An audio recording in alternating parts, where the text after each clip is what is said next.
Only a 12th level intellect has the slightest hope of surviving what you are about to experience.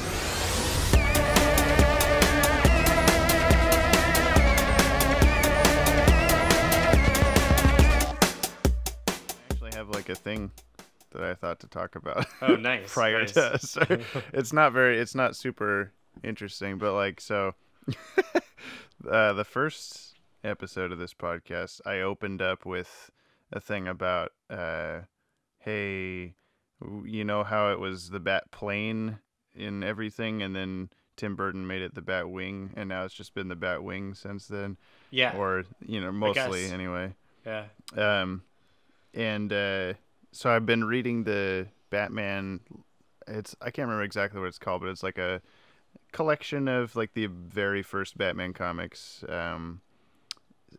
So his very first comic all the way through, like I think there's the first like 20 or so, all detective comics and whatever. Nice.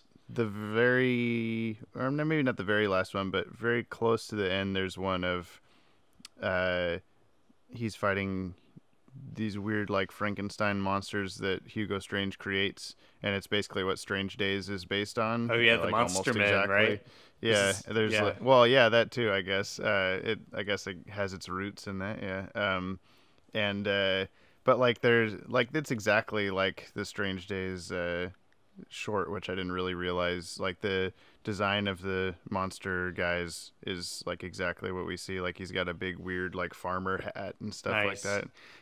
But so Batman's flying around in the it doesn't say what it is. I think he says it's the bat plane, and it's just a big bat. Like it hasn't been really altered at all. It looks like a fighter jet, doesn't it? Yeah.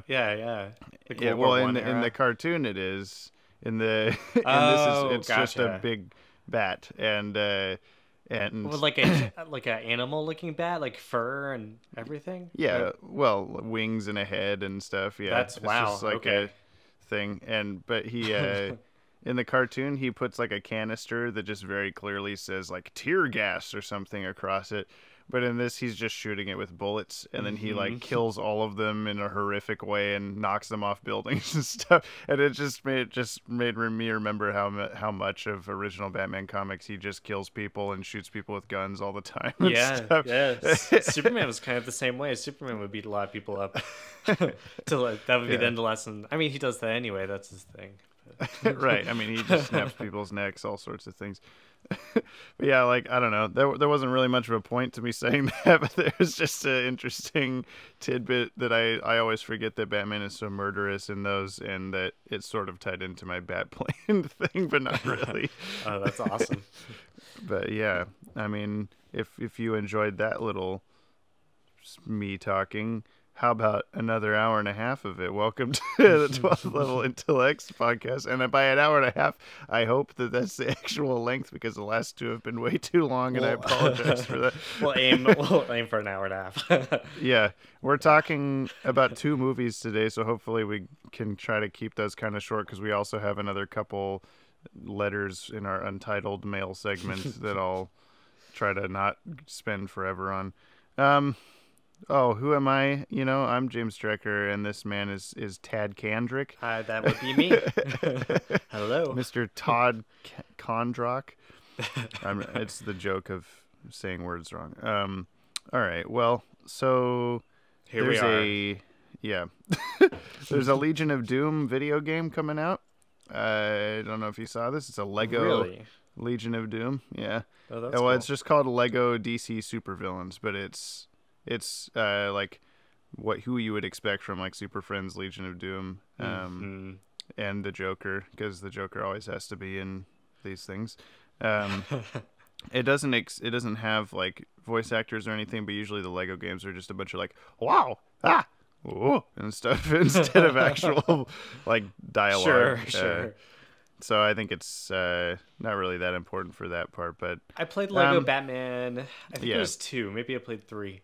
But I mean, I played like the Lego Star Wars games back in the day. Yeah, I've played those, Indiana Jones. I have Lego Batman 1 and 2, but I think only my wife has played the first one, and I haven't played either of them. But, that was cool. There's an open world feature kind of thing. Like, that's always fun. Yeah, they're entertaining, and I like the Star Wars ones like basically follow the Star Wars movie story, but they have I don't know, obviously additions to it for you to break Lego buildings and collect little coins and whatever. But the Batman ones are kind of more fun because they're just making up an original thing. Like I think the first one has like a bunch of Arkham villains breaking out, and then you just go round them up one by one or whatever. Yeah. But I don't know if this will be like a Justice League versus them, or if it'll just be like you are the bad guys and that's the main thing that you do. So we don't really know enough about it yet. But that's a thing from me. Nice. Now it's your turn. We learned Jake Gyllenhaal is going to be Mysterio in the next Spider-Man movie. That looks pretty cool. Yeah. I'm on board with that. I mean, as we've said before, it confirms Spider-Man's coming back somehow. Yeah. Oh, what? Infinity War is not the last time we see Tom Holland. I did as see Spider-Man. something about like people questioning whether they can even have trailers for Homecoming 2 or whatever it'll be called, because they'll just be like, do you just not show Spider-Man or something? Because it'll come out that same year, I think, next year. So. I don't know the release dates, but maybe they just hold on to it and just that'd be the kind of thing that they play with the new Avengers movie. Well, that's the thing is, I'm sure that they are smart enough to do that, but is Sony smart enough to play along? And because they, I don't know, they're running all the trailers and all that stuff usually. I think last time people were complaining about that because the trailer gave away like the entire movie, and they're like, oh, Sony doesn't know what they're doing, showing everything and da da da. But that could be anybody's fault because movies do that all the time anyway. Yeah. We've had that problem with DC especially. Remember that Batman vs Superman trailer? I think it was the one third that one shows Doomsday and everything that the happens. entire movie. Yeah. I do remember that. Right, that one happened. But no, Jake Gyllenhaal, that'll be cool. Mysterio is a new villain that we haven't seen in a movie before, so it'll be I cool. think he was supposed to be in Spider-Man 4 or something. Like they were gonna have him be it, or he was. There's some like animatic storyboard thing where Bruce Campbell was going to play Mysterio. Oh, wow. And it was going to be revealed that all of Bruce Campbell's cameos in the other movies are him as Mysterio, I think. Nice. That's awesome. But it was just like the opening of the movie was the police like bringing Mysterio into the police station and whatever. That wasn't the main villain or anything, I don't think. But you would think they'd be leading to the Lizard because they introduced the... right, Doc Connors. Yeah. But then they did that in the next Spider-Man movie anyway, so whatever. All right. What is my other thing, James? Open your tabs. Oh yeah. Have you seen this Thundercats like Teen Titans Go-ish thing that's happening? I saw a little like 30-second thing. Yeah. It looks cute. It looks like Steven Universe animation. Yeah, kind of. A lot more. Yeah, like just that. the weird little chibi characters. Yeah, I guess for anyone that doesn't know, obviously Thundercats was a '80s animated thing, but they're bringing it back in 2019 in I think Thundercats Roar. So it's essentially the Teen Titans Go of Thundercats. Yeah. Your popular 80s brand verbs. Yeah, just turned into whatever. I guess cool. I never cared about Thundercats anyway, but it's after my generation. Did you ever watch so it? They did another one too. There was an anime reboot, so this is technically like the third. Yeah, they did something for Toonami a few years ago. Because it's not something that has just... Like Teenage Mutant Ninja Turtles has continued to just have new iterations, like one right after the other. Not one after the other, yeah. But it's come back a few times. Yeah, but I didn't realize Thundercats had already something. But still, yeah, I don't know. I guess I don't personally feel like offended by it, but I can totally see why anybody would feel the same way about this as they do Teen Titans Go or whatever. But I don't know. It could be okay. Obviously, it looks more aimed at children than Thundercats might have been, but Thundercats is probably aimed at children also. Just more action-y and in a time of like Schwarzenegger movies and stuff. So it's not. I don't know. It was it sold toys and stuff like that too. Yeah. Now if we have a Schwarzenegger movie, it's just disappointing and depressing, and he's falling apart as a human being. Yeah, but people really like cats, you know? Well, there you go. That's a good point. I think that's a reason why it's back. People see cats. We can do cats. People love cats. Okay. Well, that's all I really have to say about it. I liked the when they brought He-Man back while Justice League was on. I liked watching that every once in a while. I was gonna say Thundercats reminded me of He-Man a little bit. Yeah. It's the same kind of sword and sorcery, big rippling, strong, weird Lino and He-Man. Yeah. Leotards are involved. Yeah, a skull with blue skin for some reason. Yeah. He's a mummy in Thundercats. Yeah, that's all I got. I don't know. I was going to say Batwoman. Weird day. They announced Batwoman is coming to the CW universe. That's something that will hopefully be cool. I hope that they don't just make it a weird, like... I think they're taking them to Gotham City. But I just hope it's not like we don't have the rights to Batman specifically, so we're just going to do Batwoman as if Batman never existed or something. Yeah, that would be awkward. I don't know. Mm-hmm. Yeah, they got to bring him in somehow. Mm-hmm. But, yeah, it's going to be cool to see Supergirl. Oh, this is a world where we have Supergirl and Batwoman instead of Batman and Superman. Yeah, so it's it's the next crossover, I think, between all the series is introducing Batwoman in Gotham City. And do you think that's because Gotham is having its final season, and so there's no Gotham related things? It's possible. So they have to make another thing. It could be that. It could just be. Man, I hope it's not connected. I never got into Gotham. Yeah. There's no evidence if it is connected to it or not, but I don't think it really could be, because I think it's set in sort of modern day, but Bruce Wayne's like, a preteen or whatever. So yeah. Are there weird sounds in your room right now? Like cluck cluck cluck cluck cluck cluck. I don't know. Every time you talk, I hear a weird sound. There's birds outside, but... Huh. Okay. Well, if you can't hear anything, then it's probably fine. You got me scared. It's like that's a setting for a horror movie. Is there a man standing right behind you?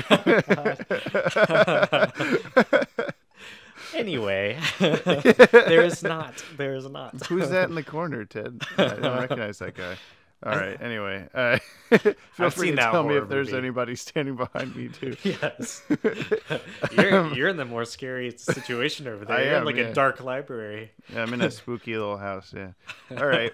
I think we're done with talking about news, so we can move on to which movie you want to talk about first? Well, I saw both of them back to back, and I saw Deadpool first. Okay. Well, then we should talk about that one technically, it first. came out first too.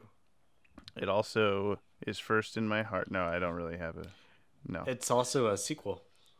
So. Yes. So it's really its second. But it should come first. Or Solo is more like a... Well, Han shot first, so... That's... Okay. Anyway. If you're listening and if you haven't seen one of these...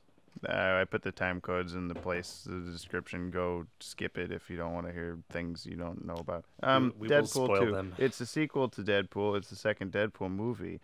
It has Deadpool in it. It has a lot of the same characters as the first one. It has a lot of the same situations and jokes and stuff, and all the things you expect him to do. He looks at the camera. He talks about his penis. You see his penis once. When it's small, very small. It's baby legs. Who knew Ryan Reynolds had such a small penis, and on display. Yeah, I mean, I didn't like it as much as the first one. I still liked it. I think what I was saying just now about how it rehashes a lot of the same kind of jokes. Like in the first one, he loses his arm and he has a tiny hand, and this one he loses his legs and he has tiny legs. Like, it's still funny, but I don't know. I feel like the first one was like, oh, this is this brand new type of superhero movie. I've never seen this before. I don't know what to expect him to do. And now this one was like, oh, these are all the things. Oh, there's a slow motion fight scene where an awkward pop song is playing that doesn't really go with the scene. Oh, Right. what do you know? Just whatever. It's still funny, and I'm all just the being dubstep negative, jokes. but yeah, they use the dubstep joke too many times. Which is 3. I think they use it 3 times. Oh, okay. They say comedy is repetition, but yeah. maybe not. What did you think of the movie? I liked it. I got there late because there was really bad traffic on the way to the theater. I don't think I missed anything though. You can let me know. I got there right as he was doing he must have started off in a situation and then had a flashback that led up to. Was it him trying to kill himself when he's laying on the barrels? Does it open? It just showed a sequence of him lying down on the barrels and smoking and stuff, and and then he blows himself up and says like, "Oh, you wonder how I got here?" Well, and then it goes back. I must have walked in right after he said, "Let me take you back," because I got it as it started to jump back. So and then he just suddenly blows himself up. Well, by the time he got there, he was like, "And now we're back." And I was like, "Okay, I can kind of fill in the gaps of the 30 seconds I might have missed walking in." At least you didn't walk in after Vanessa dies or something. Yeah, that would have made it a little trickier. No, I got there right on time.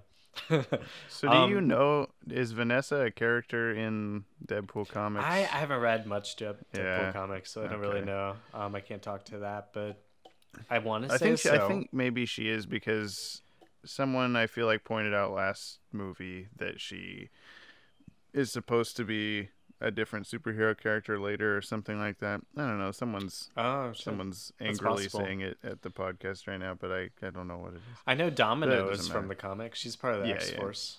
She was in the same book. Was a refreshing thing, I think. I liked her character. She was awesome. Yeah. The actress was a little bit not in the same category of humor. That was something that kind of bothered me throughout the movie, is that every character had their own humor style, which I guess is better than them all being exactly the same. But I felt like, when Deadpool says a joke, it's usually funny. When every other character says a joke, it's kind of like, I see how that's supposed to be a joke now, but I'm not really laughing at. I don't know. Like the kid, the Fire Fist. Yeah. Russell. Most of his jokes were like, "Oh boy, I don't know about that." I know. Halfway through, the whole plot is Deadpool's. He's connected with this boy at the beginning, because he's on his first training case with the X-Men. Colossus kind of sticks his neck out for Deadpool, brings him on the team, and Deadpool. They end up going to a mutant hospital where apparently they're abusing the kids. So Deadpool takes it on himself and he assassinates one of the guys there. Gets him in a lot of trouble. And then he, I guess, Cable's back here to stop the kid from growing up and killing Cable's family. So Deadpool's trying to protect the kid so that he doesn't grow up to become this monster. Halfway through, I started to stop caring about the kid. I was just like, I'm on a Cable side. He needs to probably die. He's annoying. He's bratty. He's just hurting everybody. Maybe he has a point. So he's just causing too many problems. And when the Juggernaut eventually shows up, I don't know, he just immediately sides with the kid. I felt like there was going to be a moment where we're not anti-kid on the 12th Level Intellects podcast. I guess no, just this one in particular, Fire Fist. I mean, if we're on the same level as Brainiac doesn't really like children too much, probably. I don't know. They're sticky. Yeah. So, and as we know, Brainiac don't like sticky things. So it's a Juggernaut was there. Juggernaut's fun. Brainiac. Juggernaut was but I thought Juggernaut was going to eventually turn on Russell and then that would be Russell's redeeming moment or something, but it didn't. He just I'll do whatever you want, kid. Okay. Yeah. Juggernaut's Professor X's brother. He talks about that for a second. He does a quick little I don't think he was in X-Men 3 or whatever he was in. He might have been. He was not in it a lot. He didn't have his helmet in that movie, did he? Or am I? He did, but it wasn't the same. It wasn't this was a lot more comic accurate of a Juggernaut. I noticed he also someone, I think Colossus, tried to rip it off his head and then he tried to keep it on. Is that a thing? Is that a thing? I don't know. Well, it's he explains that it's to keep Professor X from reading his mind or yeah, tracking him or whatever. That makes sense. That's why he keeps it on. But like, I'm pretty sure. I mean, this all goes into how the X-Men movie timelines are all messed up. But I'm pretty sure in X-Men 3, Juggernaut is not Professor X's brother, because Professor X has a brother that's in the hospital, and then he transfers his mind into the brother, and that's how he survives exploding into a bunch of little bits. If you recall any of this. Yeah.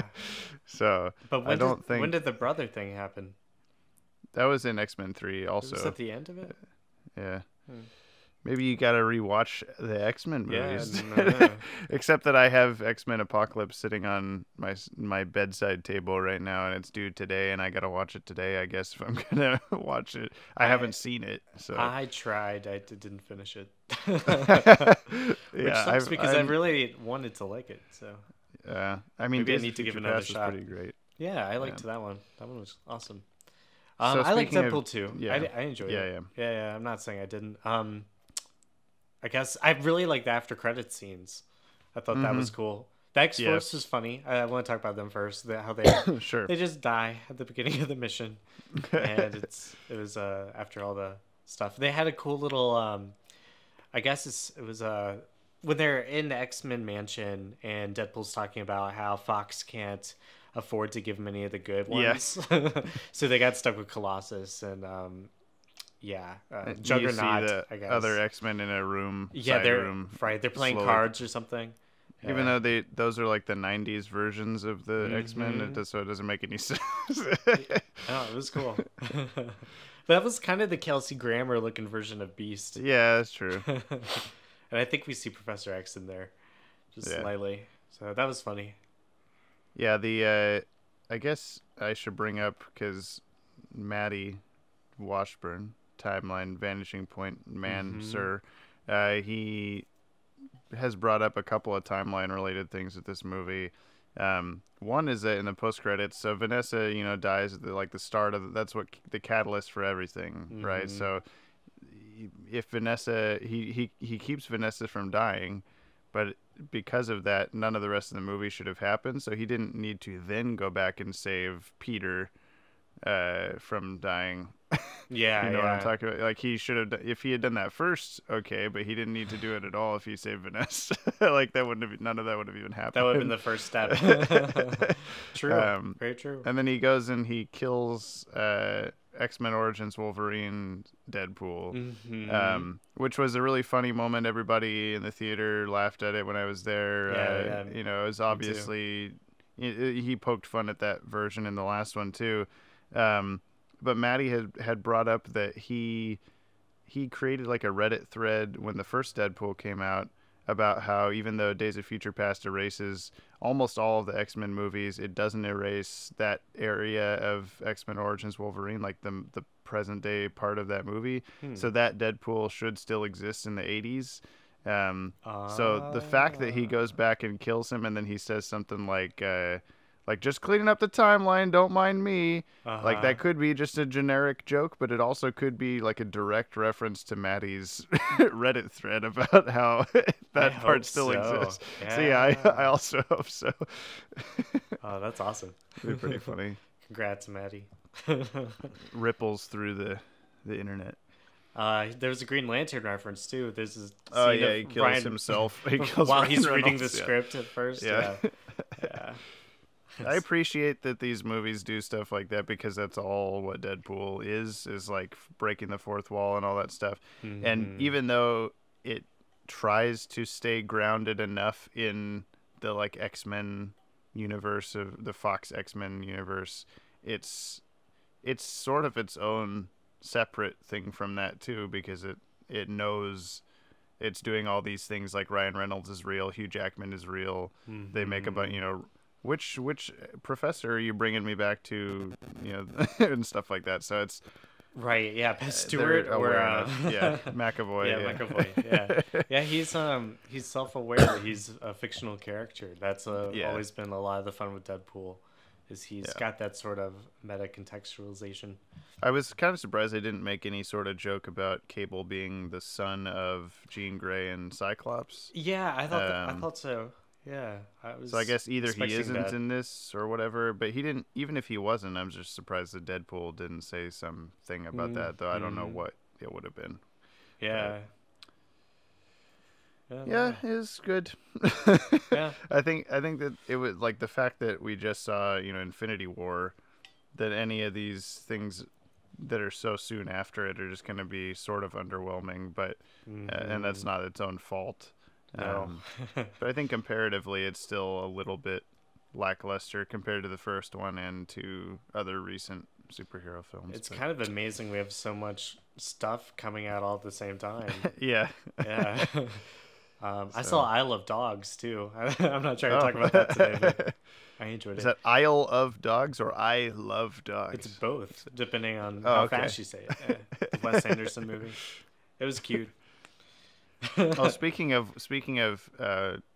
saying words, I looked it up. It is promenade, but it's also okay. So it's both. This was last episode. Is we had a very small argument of how promenade or promenade was pronounced. We should have a new segment of the show called Words with Friends. How do you say this word? Yeah. So the original pronunciation in United Kingdom is promenade, but in America it's apparently promenade or promenade. So all right, you red coat. Both of us are right, but also I think I'm more right because this is how we say it in America. If the English say it that way, it's probably right. But like, no, I think it's kind of the same way where I hate people saying like homage.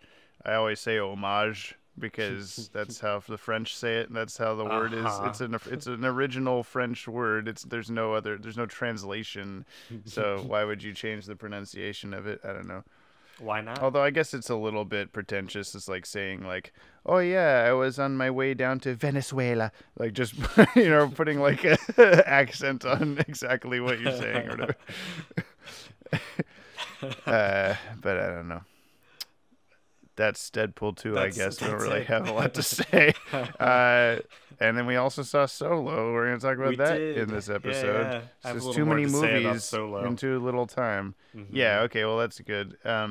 My general impression walking away was that it was good, nothing amazing. I thought it was...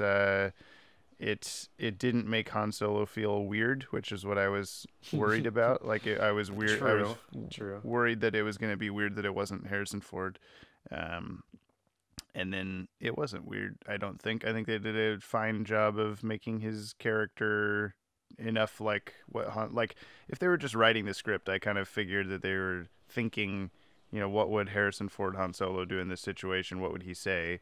And then they just give him that, and then Alden Ehrenreich or whatever his name is has to just do that, I guess. He's not trying to do a Harrison Ford impression. He's doing his own, like he's not doing he's not changing his voice or anything like that, While it's still, like you said, it's feels very much like a Han Solo. I do think that Donald Glover's Lando did try to control his voice. He definitely did sound a lot more like 70s black guy. So. Yeah. And he did a great job. He didn't steal the movie for me like I kind of expected him to, but I still a great casting choice, and he did a great job. Really particular about his capes. So that's pretty funny. Well, I like how they initially say like, oh, he's got an interesting style or whatever, because when you first see him in Empire, he just looks like a disco guy. Like he has no... Right. It's very 70s, so it's not like... It doesn't seem super Star Wars, so it's just funny that they acknowledge that. They're like, oh yeah, he's all about these clothes and that, and looking like that and acting like that and whatever. I had a few points going into it of stuff that was like, I want to see this in my Han Solo origin story, or it like missed the mark. And it did a lot of the things I wanted to. One being... I want to see the what's it called? The Kessel Run. I want to see him do that in 12 parsecs and whatever that means. Let's see that. And we got to see that. So that was really cool.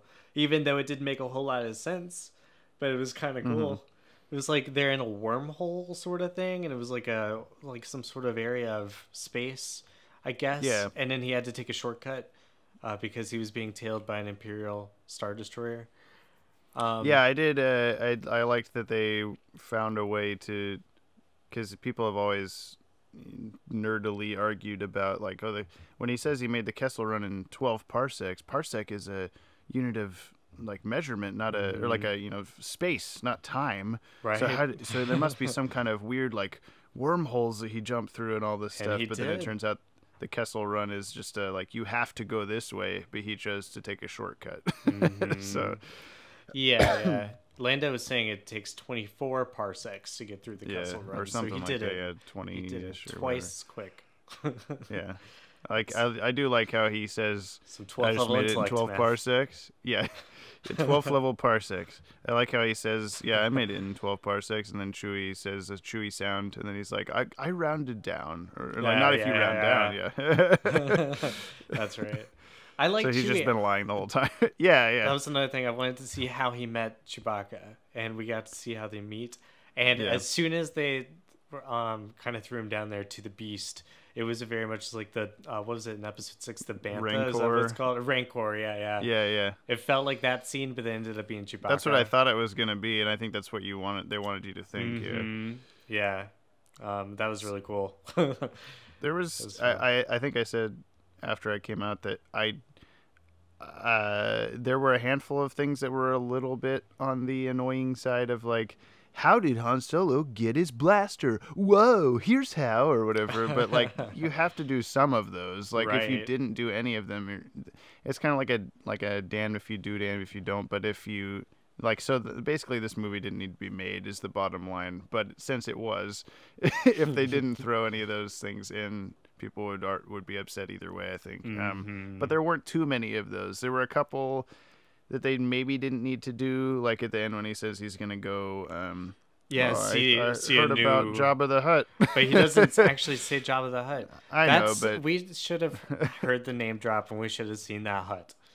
That should have been like a crucial piece of ending. I feel like we're missing stuff. Like I don't know. I read the Star Wars comic that Marvel put out as soon as the license kind of switched over, and one of the early story arcs involved Han Solo's wife coming, like encountering the group, and she's like this black woman. I can't remember her name, but like those are supposed to be in continuity somehow. And I don't know when she fits into the story, but she can't if he's going straight to Tatooine to go get mixed up with Jabba, unless that lasts for a few years. They'll meet her there or something. I don't know. Yeah, I do. Let's talk about his group. Let's talk about okay. Woody Harrelson. He took me out of the movie. You did? Yeah. You just saw Woody Harrelson. Yeah, whenever he'd appear, I was like, he's in every movie like this. Yeah, it was kind of Zombieland-ish in that way, where he's just there as Woody Harrelson, like, oh, hey, it's Woody Harrelson the whole movie. Like, you don't see him as whatever his character's name is, Beckett, I think. Yeah. I started getting really confused which side he was on, because it seemed that there was a lot of switching back and forth and like double dealing people, and then like the double dealt would double deal you, and you'd be double dealt under the the double dealing. Double dog dare you. Yeah. Double dare 2000. It got a little confusing. I thought so when at the near the end, like they go to Vision's palace again. Yeah, that was Paul Bettany was the villain. Yeah. Which I don't think he was supposed to play that character. I think in the reshoots they Oh, you think he was added for hired the reshoots? him. I'm pretty sure. He had this crazy just scar across his face. Looked like something just... that's cool. how you know he was a bad guy. They got redder or something. Yeah. He's always got to have something on his face. What was the group he was with? It was called Crimson Dawn. Yeah, and then we learned by the end of it, there was a really cool Easter egg sort of cameo by Darth Maul. From episode 1. The last time we saw him in a movie, he had been chopped in half and thrown down that whatever, and now he's over here leading the Crimson Dawn, and which I think this is that's supposed to just be like a tie-in to the cartoons, the Rebels and Clone Wars and stuff, because I'm pretty sure they have Darth Maul's appeared. Weird spider legs and stuff or something, but they killed him off in Rebels, so this must be like some time in between the two.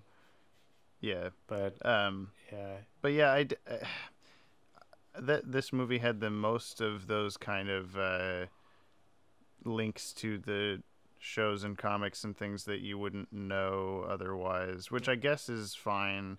But most of the Star Wars movies, even Rogue One and whatever, it tend to tie directly into the other movies. Like they don't really. Right. It's like the Marvel movies and the Netflix Daredevil stuff. Like they acknowledge the shows acknowledge the movies, but not vice versa usually or whatever. Now here's vice versa. Yeah, because like the Darth Maul thing, like Jessica was like, was that actually Darth Maul or just like his dad or something? I don't understand because like he's dead. Right, so, he got cut in half. But, yeah, and I haven't watched any of the Rebels, but I know that he is on it and that he fights Obi-Wan Kenobi and all that stuff. So I know, I was like, oh, I guess that's a thing with this or whatever. But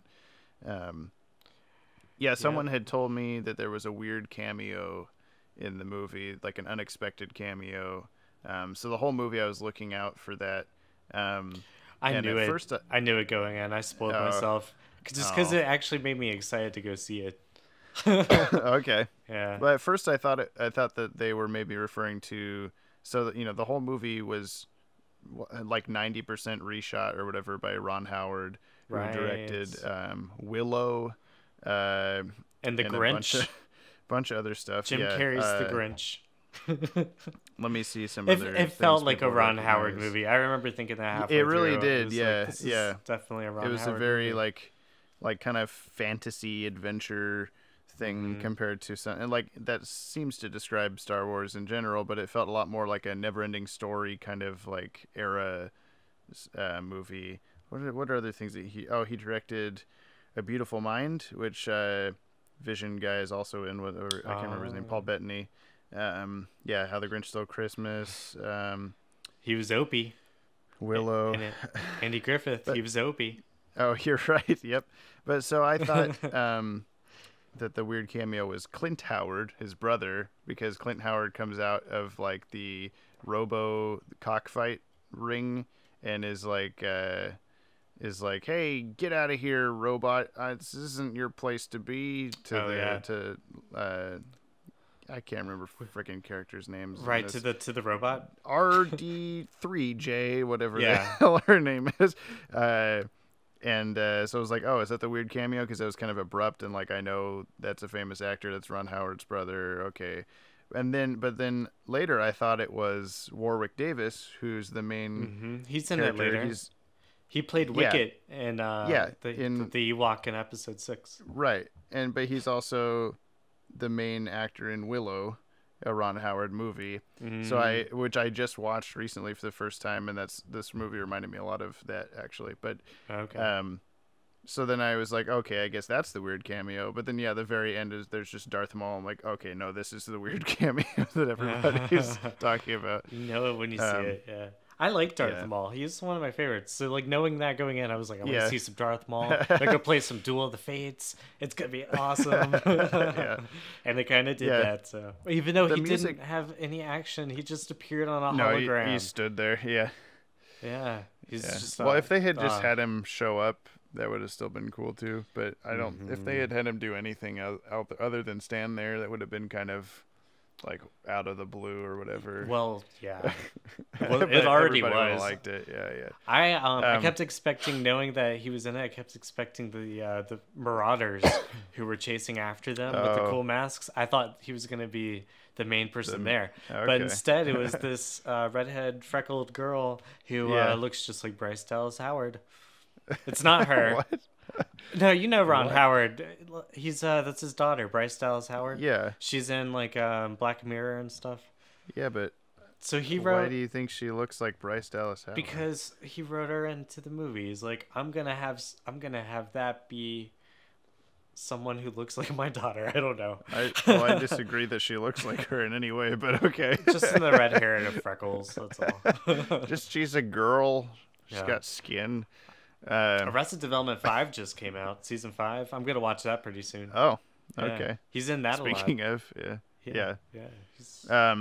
The music in general was different than usual. In like Rogue One, it's Michael Giacchino who did like the Lost score and stuff, and he did a very good job, I thought, of like copying the same sort of style as John Williams. You could hear hints of the other songs, like I said, like Duel of the Fates, and even the Star Wars song. Destroyer, yeah, and the Star Destroyer shows up, and you hear a very like bombastic sounding Empire kind of music. I'm trying to see who the composer is. John Powell. I don't know who that is, but it was different than normal, but then it had those hints. And I also liked in when he's like they're trying to escape through the like train station or whatever, and and you see the ad for like join the Imperial Academy, and it's just playing a major chord version of the dun dun dun dun dun music, and I thought that was really funny, like a clever way of doing that. But then that just means that music exists in the universe, and every time that you're hearing it after that chronologically, it's a dark version of the like Empire propaganda music or something. Well, this is a universe where you have your Mos Eisley Cantina music, so that's true. Nothing's unheard of. Yeah. Well, I don't know. What else do I have to say? Thandie Newton, I wanted to bring her up. She played Val, who was one of the thieves in the group. She was also in Westworld. She's the main character in that show. Yeah, so I didn't realize this actress existed until maybe a week ago. I watched Mission Impossible 2. Was she in that too? And she's the main girl in that. And I remember looking her up, like, who is this? And thinking, like, Thandie. What kind of name is Thandie?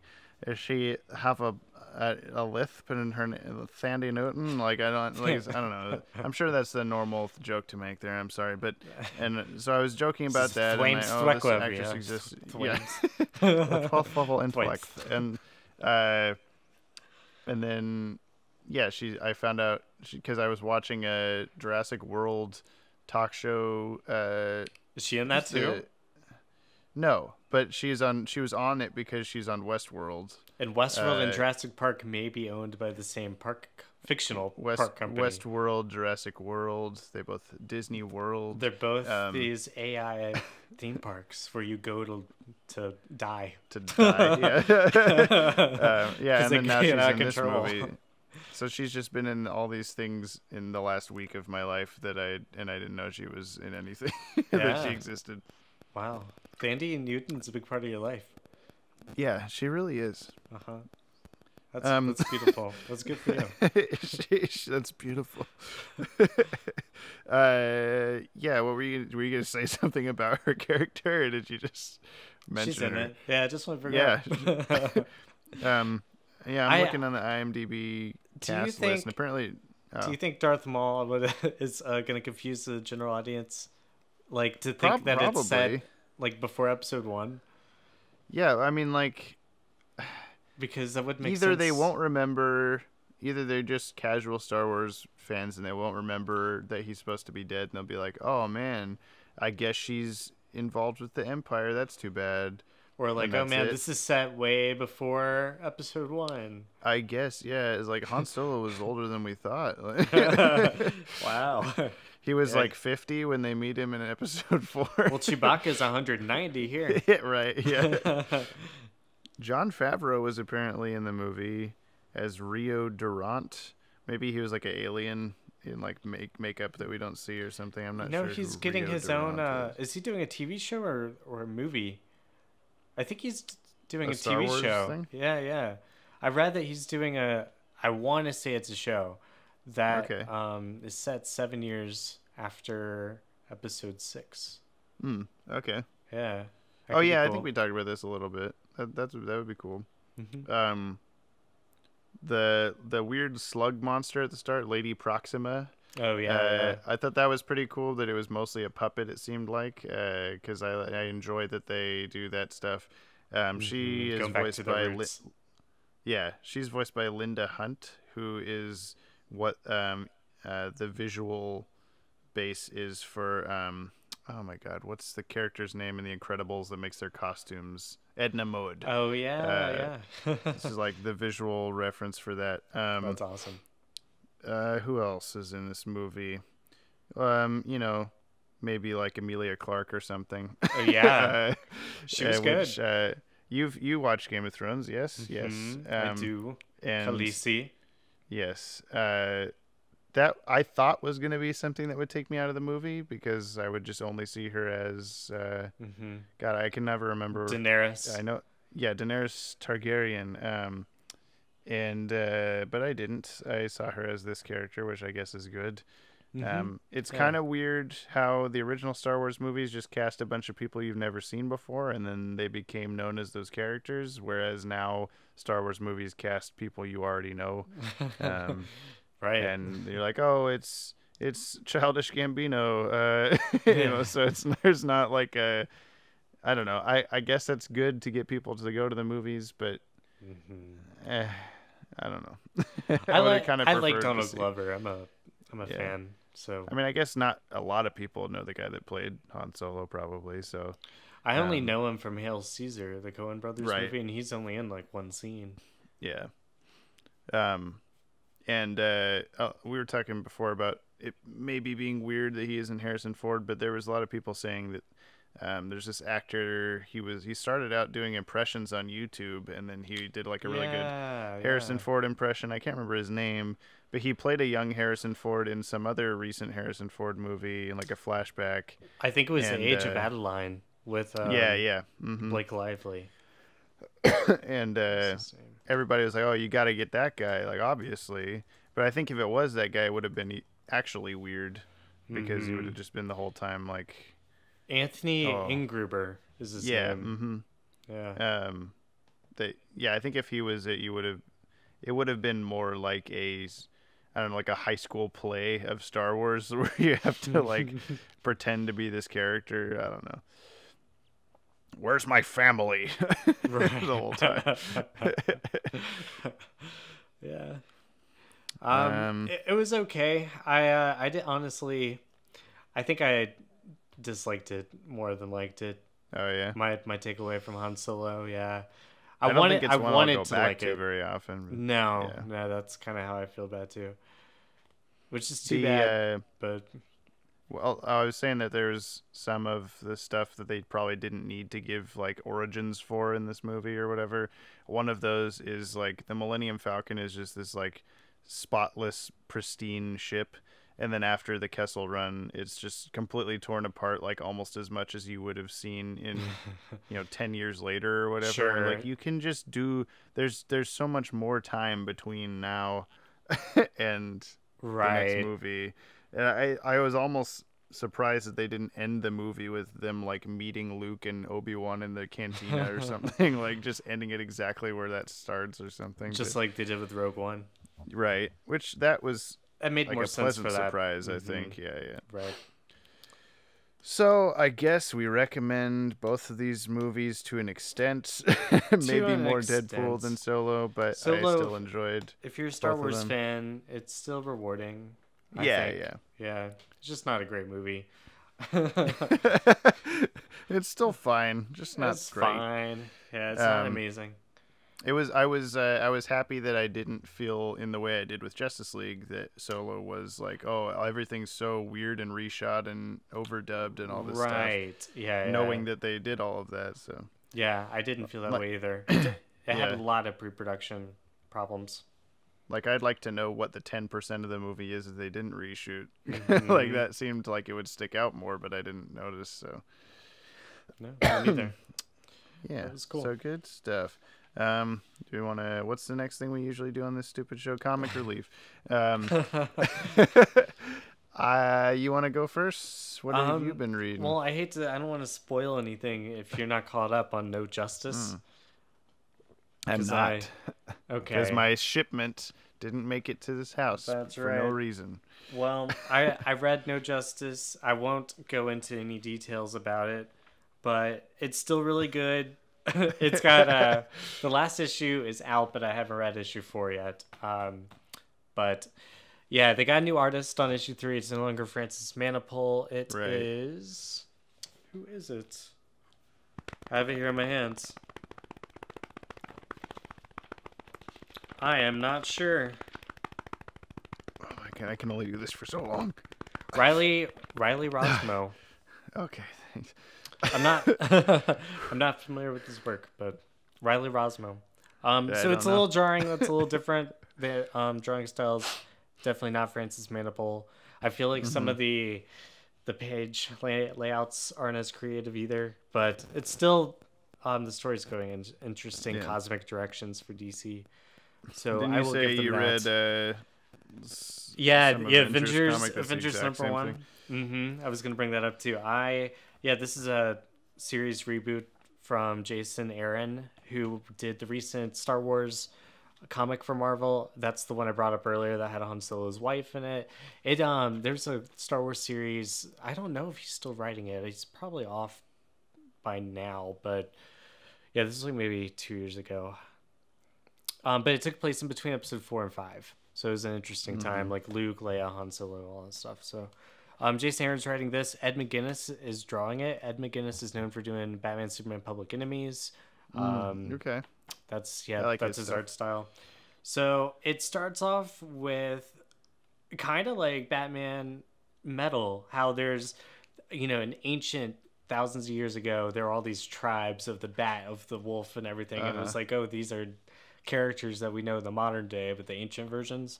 So it starts with Ancient Avengers, which has some version. Oh yeah, I heard something about this. Of it's got Thor, it's got Black Panther, but isn't like Thor? Isn't it like Odin or something?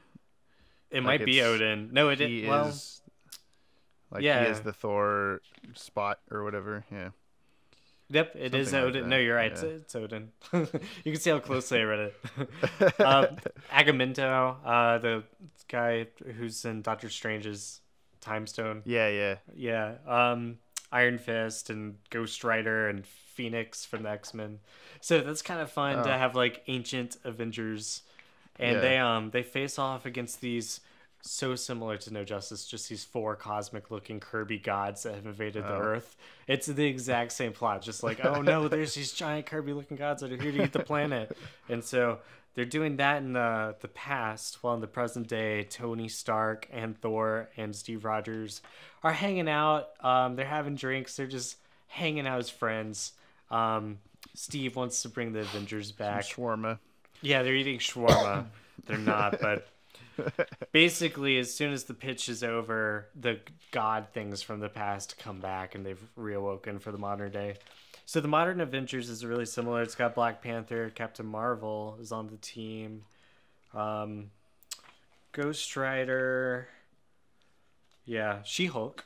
It's kind of cool. Is the do you think it's a case of like with Legacies, how we planned things so long ago and then they do the same thing in the comics, and so then you're like, well, I guess we'll just do it anyway, I and think everyone's it's gonna say that we stole it. Sort of a case of the zeitgeist and collective subconscious sort of thing. Oh yeah, you've talked about this. I think sometimes people get the same idea at the exact same time, and they happen in different ways. So Marvel and DC's kind of synced like this before, like when they killed off Batman. They did that storyline. They killed off Batman at the same time Marvel killed off Captain America, and then Dick Grayson replaced him. Bucky replaced Cap, and so they kind of had similar storylines at the same time there. But they're doing this now with the gods. I almost wondered, like I was thinking about this, how they both have these 4 cosmic looking gods that represent 4 different elements. It's like the 4 horsemen of the apocalypse. So some sort of archetypal. I guess it's a little too close for them to just be like, giant Kirby looking armored beings, but that's what it is. I don't know. Yeah, at least in the DC world, they have the excuse of like the Source Wall got blasted, and like who knows what else was behind this, like similar things that would have been stuck to the Force Wall. So the Source Wall. But in this, they just are there. Yeah, in the Avengers, they actually I guess they got defeated in ancient times. Now they've reawoken. Oh, okay. A funny difference is like they both have their giant splash page reveals of like, oh, there's the giant god over the planet. But in the Avengers one, the splash page is like Captain Marvel's already defeated it, and it's basically like tied down on the ground like Gulliver's Travelers style, like with the little people tying them down. Right. So it's like instead of it being like a big intimidating, like oh shit, it's there on the horizon, it's like Captain Marvel's already got it. So now we'll see. Yeah. Yeah. See what we'll do with the other ones. That sort of sounds also like there's a Justice League International run that has like, I think it's the New 52, the start of the New 52 Justice League International, and it has like giant beings that have just been in the Earth's core for thousands of just years, chilling, yeah. And they just come out and they're like, yeah, I've been here the whole time. Or there's some sort of machine, doomsday machine or something. I can't remember exactly, but yeah. I guess it's a pretty... They did that in Metal in Crisis, where you have like, oh, there's this big multiverse gate machine thing that lives here in the wherever. I guess there's only so many. That's what I'm worried about with this the source wall. There's only so much space on Earth, you know? Well, no, I'm saying like there's only so many ideas, I think, that you can... Like every good like movie and comic and book idea like has been done, I think, at this point, and you're just rehashing or retelling it slightly. Sure. Doing it in a different way slightly, but they're not, I don't know, the hero's journey or whatever is pretty cyclical. It'll just keep happening. And I think that same thing with these things of like, they talk about, oh, the source wall is open. Now we're going to see all these things. Oh my God, we can't even imagine. Like, it's probably going to be a big guy that you have to punch, okay? This is what happens in comic books. That's usually how it goes, yeah. Yep, but just kind of funny how similar the two stories are. I read Trinity War. Nice. And unless you weren't done talking about what you were saying. I mean, I only got the Avengers. I'm probably not going to keep reading it. I only got it just because I heard how similar it was to No Justice, and I wanted to try it out. No Justice, they're suggesting every planet has some sort of weird ethereal seed. So like it's got its planet tree that can grow, because you read the first one. But yeah. So we don't have a machine in No Justice. We just have these weird seeds. I'm done now. What did you read? It's seeds. It's not machines. Seeds. So it's different. And machines. Machine seeds. So a while ago, 2016, I started reading comics. You know this. I'm just explaining this for the other humans. I started reading comics like for the first time regularly. And you had to catch up with the... Yeah, because Rebirth happened. And now I'm trying to, because I wanted to read Darkside War and all the big giant events that were happening at the end of New 52. So I asked you a while ago, like, hey, what should I read? And then because I'm so OCD about knowing everything that I can, I got stuck in a like, well, if I'm going to read this, I probably need to read this first, and then I probably need to read this first, and I probably read, et cetera, et cetera. Basically, the entire New 52 Justice League run by Jeff Johns. Right. Yeah. So I have this big list of like all the Batman volumes from then, all the Justice League volumes from then, and so I have now up through volume 6, I think, of the Justice League stuff. But I haven't read the last like 3 books of it, because it's very like, you got to read volume 5 or volume 4, and then Trinity War, and then Forever Evil / Forever Heroes back and forth at the same time, which is volume 5. Yeah, you kind of do. You can read volume 6. So I'm just like, I have all these books that have just come in that I'm just now reading, but I read through Trinity War in like 3 days or something, because it was very entertaining to me. I really like all this magic Pandora box stuff that's going on. Did you understand it? Can you walk me through it, because it's been a few years and I remember that being real I will confusing. try. So a shit ton of time ago, Pandora opened Pandora's box, as the myth goes, and let out all the 7 deadly sins, and everybody got angry and jealous and all that stuff that they didn't know how to do before. So then Pandora and the Phantom Stranger and the Question, which it was kind of weird. It's like a different way to tell the Question story, at least in my version. Well, I think Pandora is kind of like Crimson Avenger. I think she's the Crimson Avenger of the New 52 universe. Oh, because that's the only reason why she kind of matches with the other characters like that. Yeah. And Crimson Avenger is the first hero.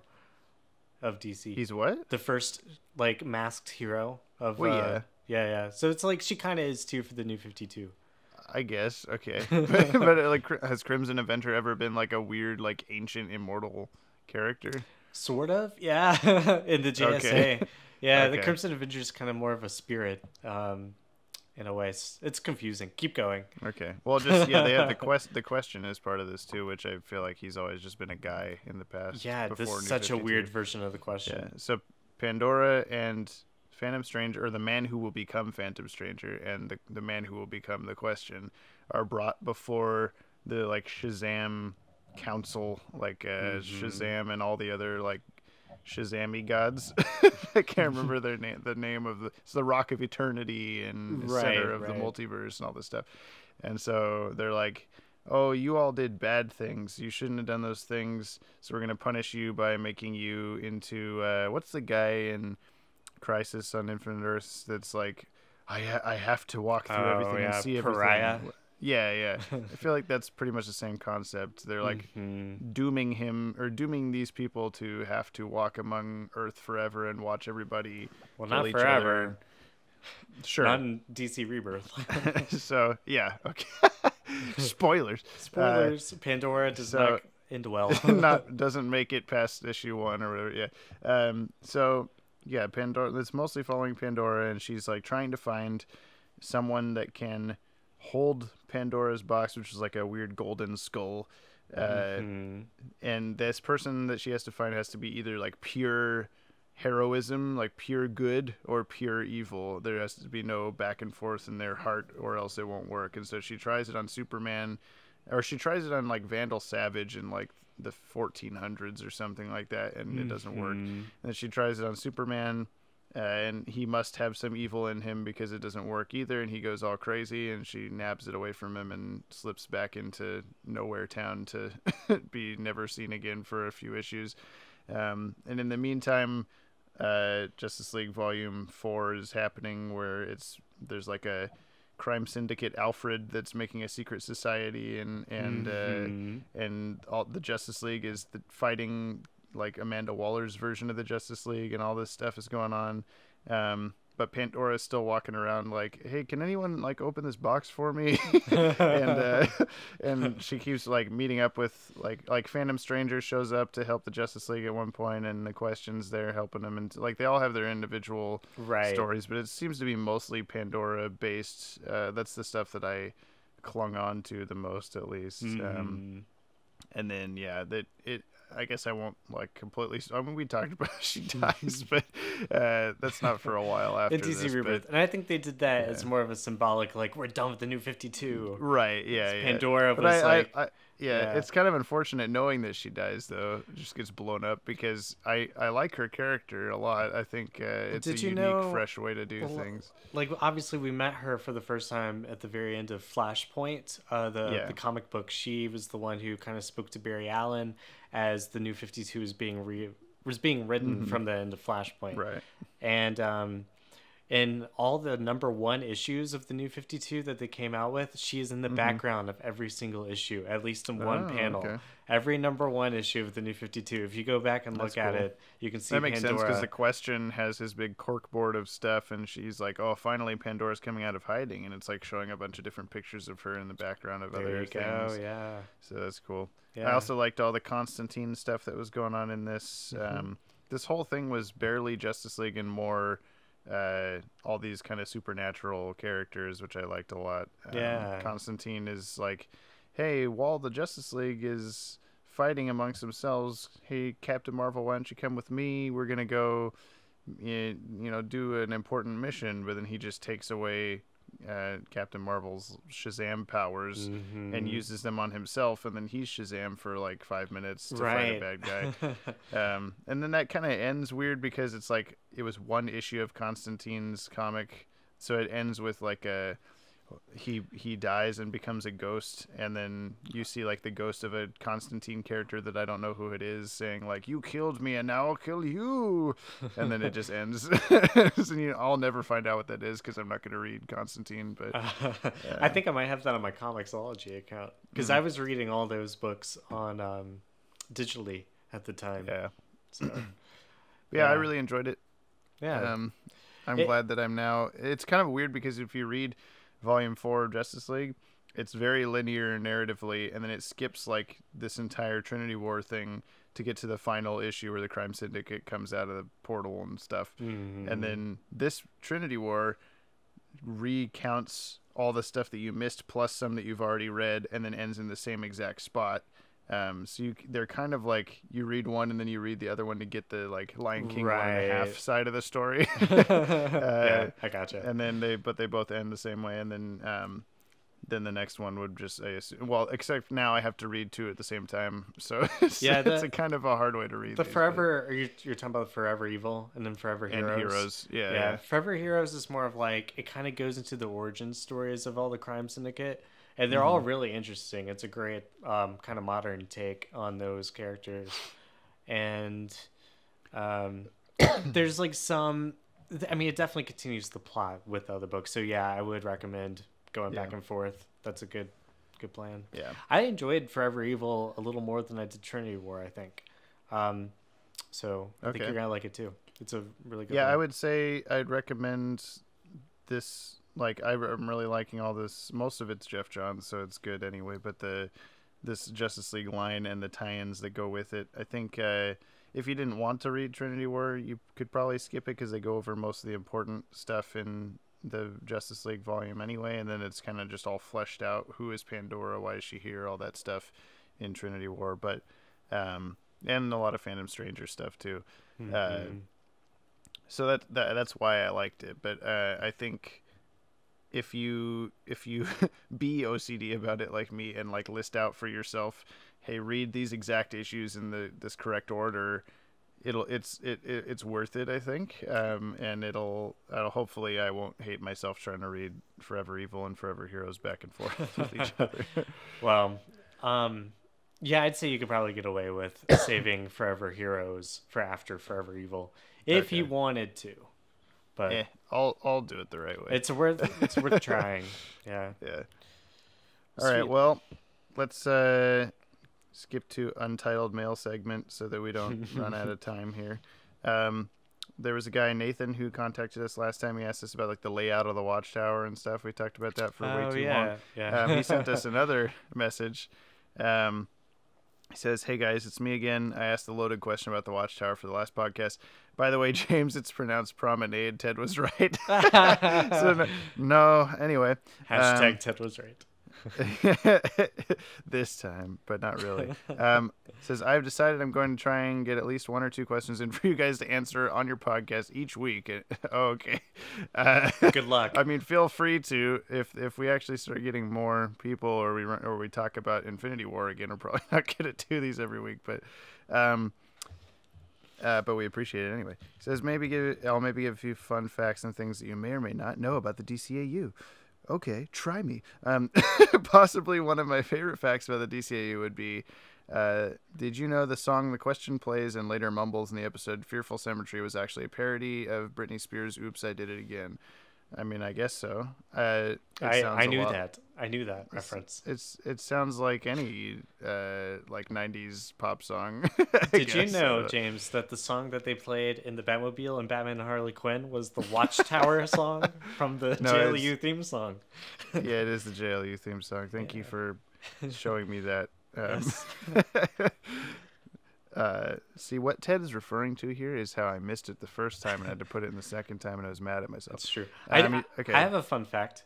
Okay. My fun fact of the DCAU is in... I save it for Trivia Tuesdays, buddy. That's true.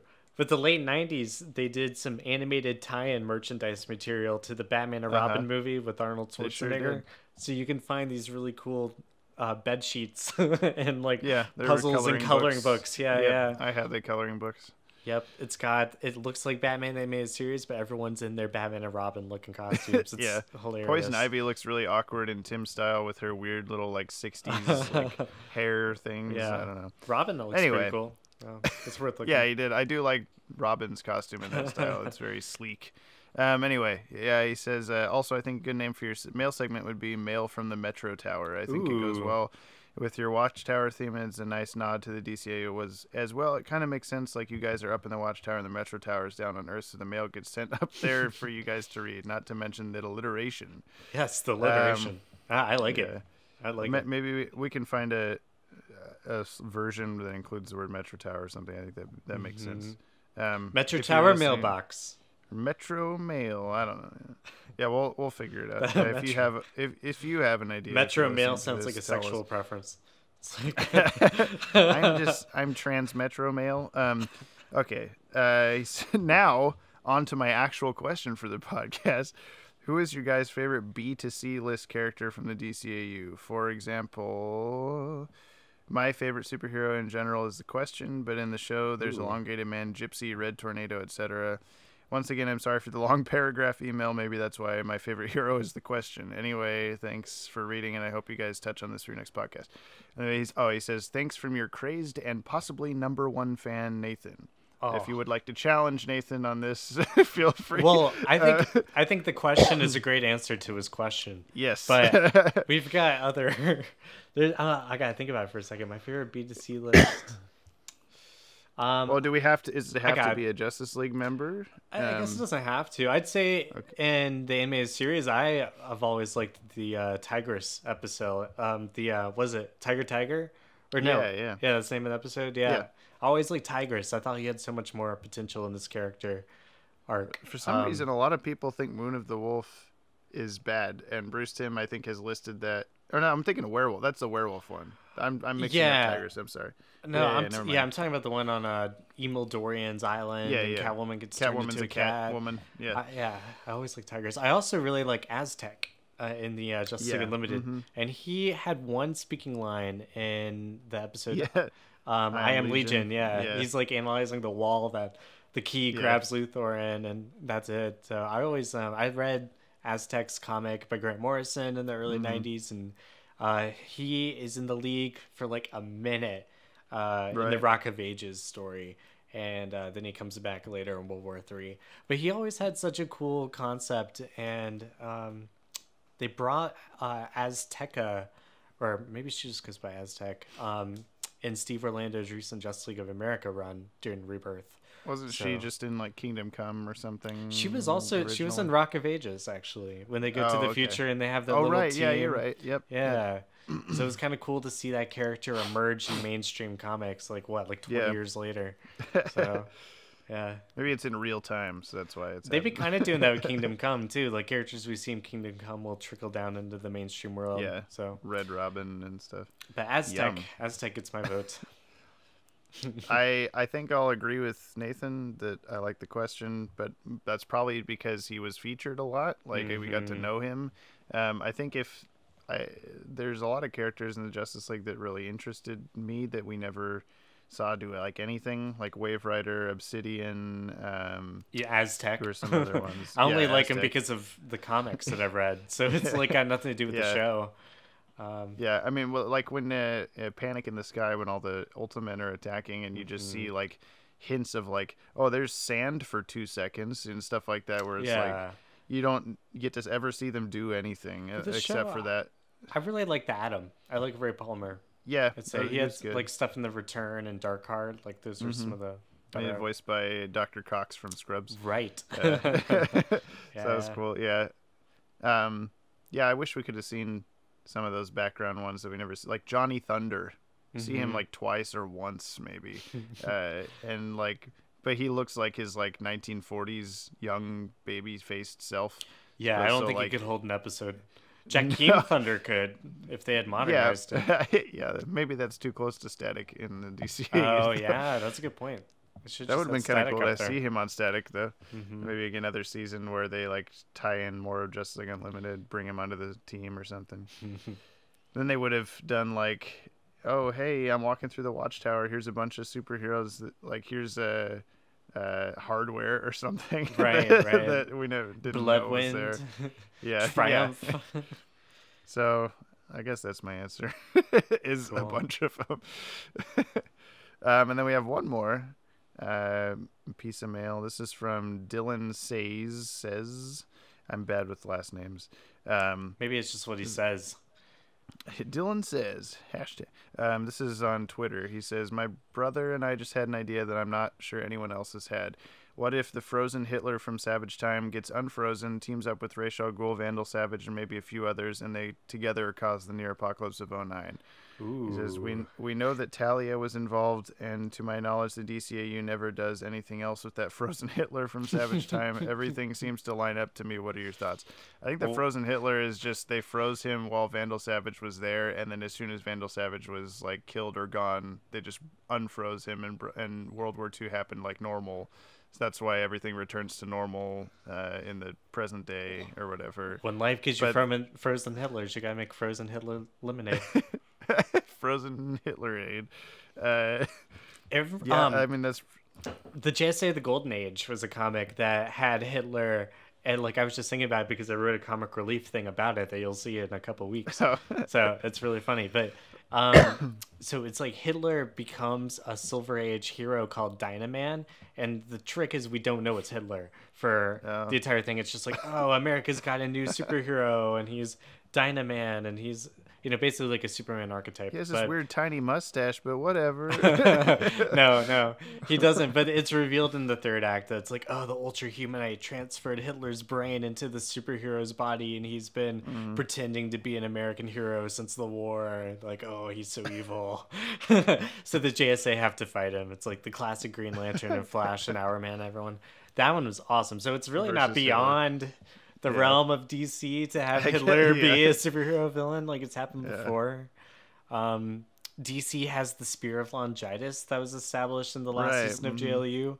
That was something which they say Hitler was looking for in the episode. Yeah. In the original All-Star comics with the JSA, the Spear of Longitis was used to keep heroes out of Nazi Germany, out of the World War II,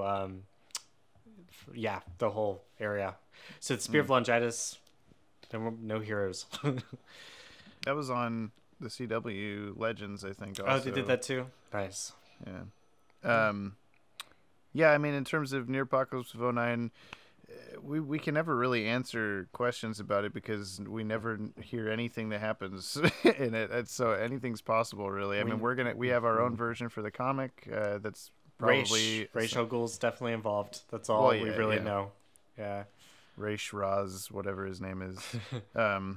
It's definitely going to be our version, I would say, is probably something you didn't expect or think of yourself. But then again, I wouldn't have ever thought to include Frozen Hitler in it. So that's a great idea. Yeah. I'm not going to say no. I'm not going to say yes. That's a great band name. But that's an interesting idea. It's a really good band name. Yeah. No, it's not actually. Frozen Hitler? It's not. It's not a good band name. It's not. No. I take it back. Hitlerade. No. Lemon Hitler. Maybe don't include the word Hitler. Let's cut out this last bit. Let's cut out this. Okay. Well, I won't. Or not. All right. I think that's the show. I was gonna shout out Tommy Tejeda on Instagram. He's a guy that did a lot of model sheets and storyboard work for the DCAU shows during their time on there. Mm-hmm. He on his Instagram, he posts all sorts of stuff all the time that make me really happy. Like today, he just posted a model sheet for the Destroyer version of Darkseid. That I've never seen before, and I've over the years collected every model sheet you can find on the internet. So I anytime that he posts a model sheet, I'm like, hell yeah, I don't have this one. That's awesome. He just recently he posted a Brainiac Attacks Mercy image. It's all the photos that Jimmy Olsen takes of her in weird pervy ways. He posted a Stripe model sheet. He did the source wall. Yeah, I was about to say the entire source wall, which. His original design for it looks slightly different than what we saw on the show because all their mouths are open and screaming in this version, which was not necessarily the case in the show. And he also did. I'm not exactly sure how this works sometimes, because it seems like maybe they're oh, we need a sequence where a guy, because he'll do stuff he posted oh, here's my sequence of live wire, like going from electricity to a person or whatever. And so it's like maybe they need that for the animators to reference or something like that. So they get him to draw it. They did one of. Yeah, I was going to bring up the one that threw us for a loop for Legacies number 5. Is that what you're about to say?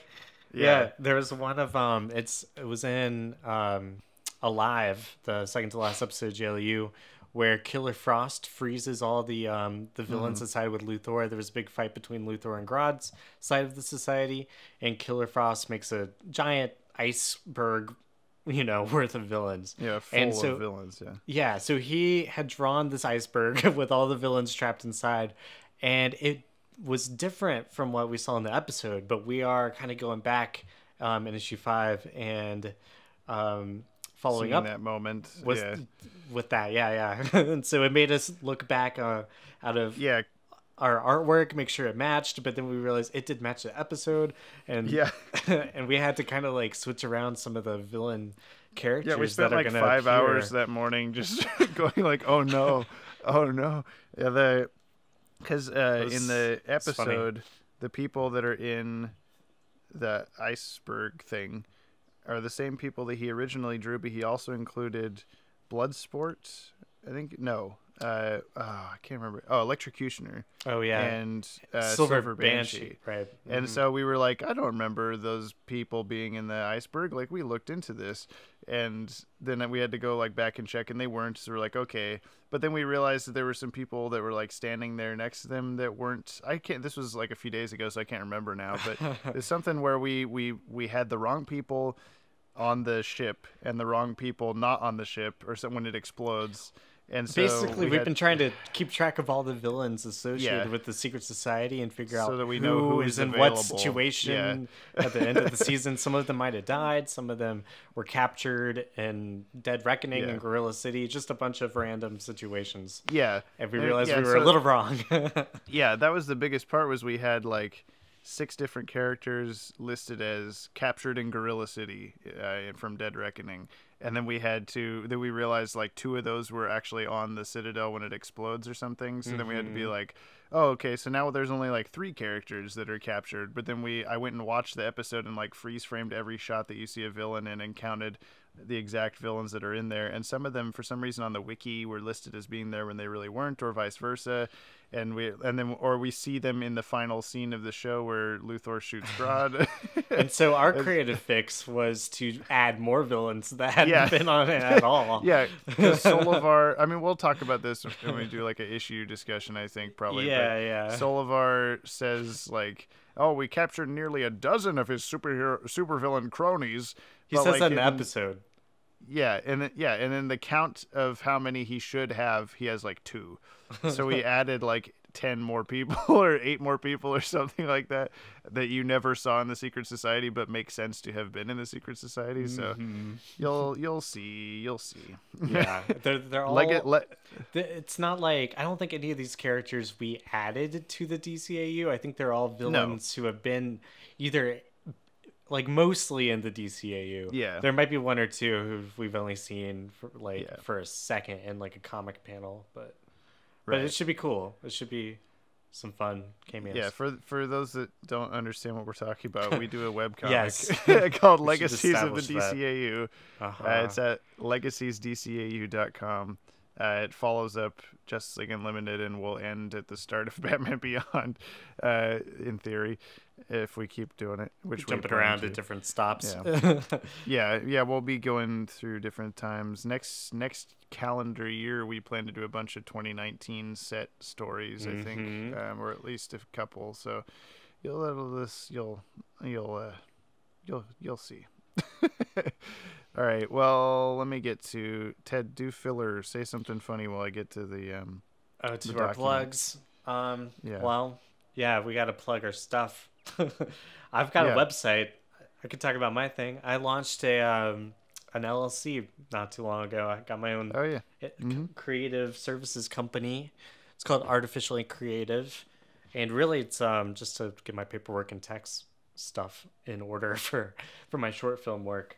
And so it's a really nice big step in that realm. Yeah, you screwed me up because you deleted your YouTube channel and then you made a new one, and I had to re-tag you in every Trivia Tuesday. The last one was a brand, like a weird brand account. Yeah, I still have that out. That was complicated, but yeah, I've got a YouTube channel with like 1 or 2 videos. I link to some playlists and other stuff that I've been a part of. I've got a website at artificial-ink-creative.com where it has all the other social media links and whatnot. And you also have tedkendrick.com. It's actually the same website. Oh my god! It kind of evolved. It became that, and the URL tedkendrick.com still works.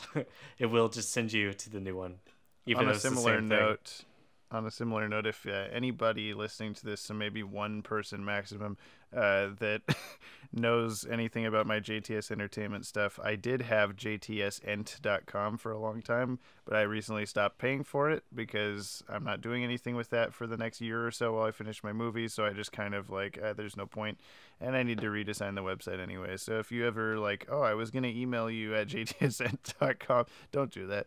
It won't work. It won't work. So thanks for listening, everybody. This podcast is out every other Monday on iTunes and YouTube. The iTunes link is in the description of the YouTube video if you want to subscribe to us there / just listen, whatever. It doesn't really matter to me either way. If you're a first-timer or a veteran listener, thank you. And share this with people who you think might enjoy it, because we need to... you can get a couple more people to listen to this. That'd be cool. Thank you to Adam Mullen. Thank you to Adam Mullen for the opening music and other music he does for our videos. He's at musica-atomica.com. We're on social media at DCAU Watchtower. You can send us a message through that also, or at info@watchtowerdatabase.com. We have videos out on the YouTube channel every Sunday, Thursday, and then Monday, Tuesday. This is the Monday. Tomorrow there's Trivia Tuesdays, and then the following Sunday is a Sunday video. I'm going to stop saying what exactly they are because we changed it last week. It was supposed to be Static Shock Timeline last week, but then that happened yesterday, and but we're recording this like 4 days ahead of time, so I have to think to the future, and it's a weird thing to say, so I'm just going to stop saying the exact names of the videos. You will find the video. It'll be great. Yeah, it'll be there. If you subscribe to the YouTube channel. We had our 100th video. We sure did. If you haven't watched our 100th... No. I was just going to say... Hashtag keep the 100th video a secret. Keep Bath video a secret.